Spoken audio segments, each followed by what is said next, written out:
Everyone. So this is another video from chapter 3 of class 12th business environment. As we all have studied in our previous videos that there are different factors, there are different forces of business environment which have lot of influence over the businesses. So through this video we will understand the impact of the new government policy which came into existence in 1991 on business and industry in our country. Before I go forward, like always, I would like to request you all to like this video and subscribe to my channel.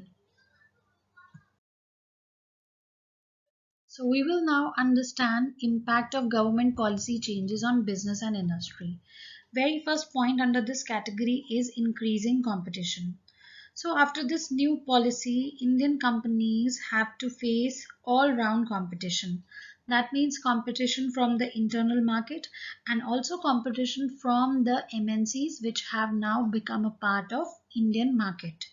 So these companies which could actually adopt the latest technology using their existing resources were able to survive this competition and survive in the market. But those companies who were not able to adapt to the latest technology and face this immense competition were supposed to leave the market.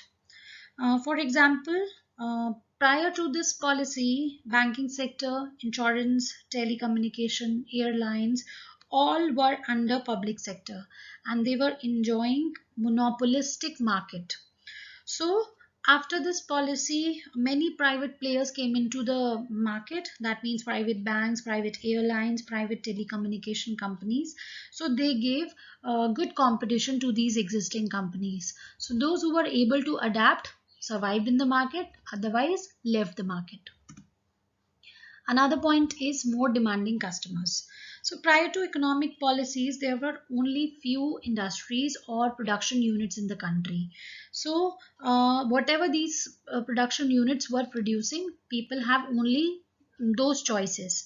But after the new economic policy, many players, many industries, many production units came into existence, and now the customers have a variety of products to buy.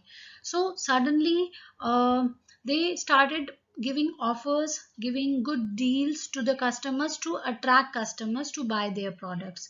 So suddenly this production oriented market shifted to customer oriented market.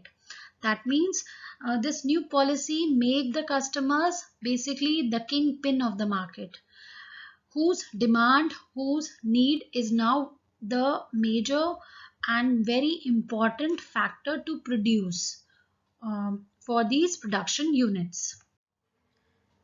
Next point is rapidly changing technological environment. So before or prior to new economic policy, there was a small internal competition only. But after this new policy, world-class competition started. And to stand this kind of global competition, the companies need to adapt to the world-class technology because of the technology brought in by the different MNCs which are now playing in an Indian market. So to adapt and implement the world-class technology, the investment in research and development department has to increase so that they can actually adapt to this new environment. Another point is need for developing human resources. So before 1991, Indian enterprises were nearly managed by inadequately trained personnel. So that means there was no concern about having highly professional and trained personnel in the organization. So this new market condition requires people with higher competence, skill and training. So Indian companies are now investing, are now looking for higher human skills after this new economic policy. Next point is adapt market orientation.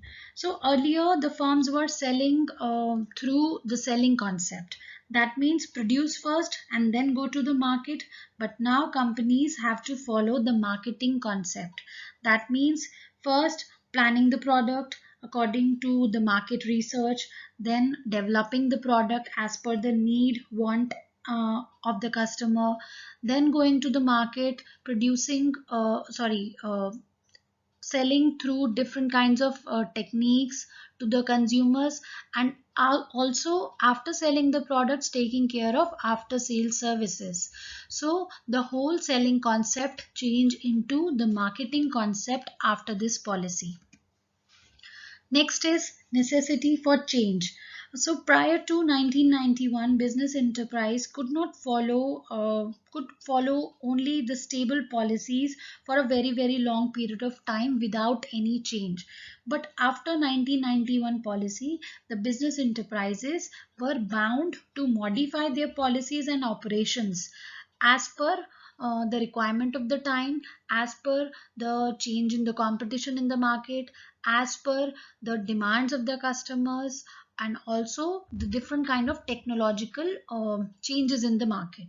So there is a huge necessity for change in the market. Next point is loss of budgetary support to the public sector.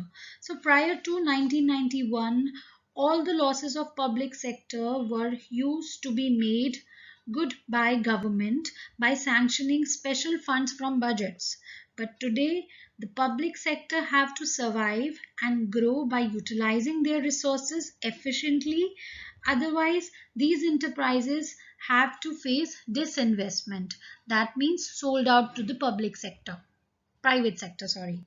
So on the whole, the policy of liberalization, globalization and privatization have brought in positive impact on Indian business and industry, and they have become more customer focused and have started giving importance to customer satisfaction.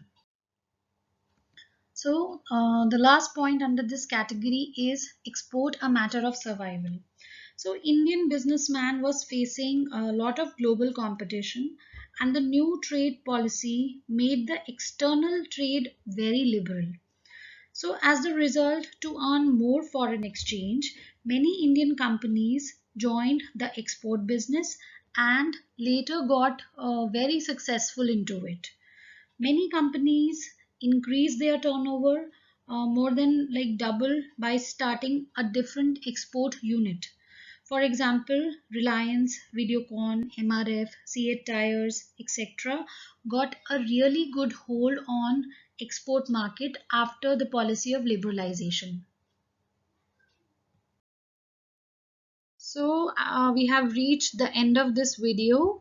Next topics of the same chapter will be covered in the forthcoming video. I'm sure my content, my data has been useful to all of you. Thank you so much for watching.